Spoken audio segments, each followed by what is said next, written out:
Everyone, welcome back to my channel. তো তোমাদের আজকে আমি বলবো এই ভিডিওটাতে যে তোমরা কীভাবে যে কোনো ফটোর বা ইমেজের সাইজ কীভাবে তোমরা কম করবে। ঠিক আছে, তো একদম খুব ইজি প্রসেস, জাস্ট 1 মিনিটের মধ্যে হয়ে যাবে আমাদের ফোন থেকে। তো ভিডিওটা বেশি দেরি না করে ভিডিওটা শুরু করছি। তবে যারা চ্যানেল নতুন অবশ্যই চ্যানেলটা সাবস্ক্রাইব করে দিও। আর সিভি এই বছর যে সমস্ত আধার ভেরিফিকেশনের জন্য যে সমস্ত ডকুমেন্টস লাগবে এবং কীভাবে করতে হবে এই সমস্ত ভিডিওগুলো চ্যানেলে রয়েছে, তোমরা চাইলে দেখতে পারো। চলো দেরি না করে ভিডিওটা শুরু করছি। ফটোর সাইজ যদি আমাদের কমাতে হয় তাহলে আমরা কি করে কমাবো? তার জন্য প্রথমে আমাদের গুগলে যেতে হবে। গুগলে গিয়ে লিখতে হবে রিডিউস ইমেজ সাইজ। দেখো অলরেডি লেখাটা চলে এসেছে, তো এখানে ক্লিক করব।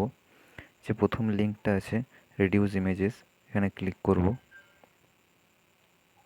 ক্লিক করার পর দেখো এখানে অপশান আছে সিলেক্ট ইমেজ, এখানে ক্লিক করব। ক্লিক করার পর আমরা এখান থেকে ফটোটা সিলেক্ট করে নেব।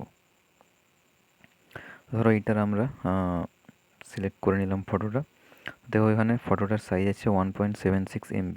তো এটাকে আমরা 1 MBর মধ্যে যদি আনতে চাই তাহলে এটা কোয়ালিটি অপশানটা আছে, এখানে আমরা ক্লিক করব। ক্লিক করে এখানে আমরা যে কোয়ালিটি সেটা কমিয়ে দেবো। কমিয়ে দেওয়ার পর এখানে রিসাইজ ইমেজে ক্লিক করে দেবো। ক্লিক করে দেওয়ার পর দেখো এখানে চলে এসেছে যে ইউর ইমেজ হ্যাজ বিন রিসাইজড, এবং দেখো এটা 1.76 MB থেকে 316 KB হয়ে গেছে ফটোটা।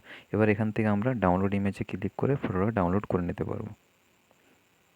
ঠিক আছে, তো এইভাবে ইজিলি আমরা যে কোনো ফটোর সাইজটা কমাতে পারবো।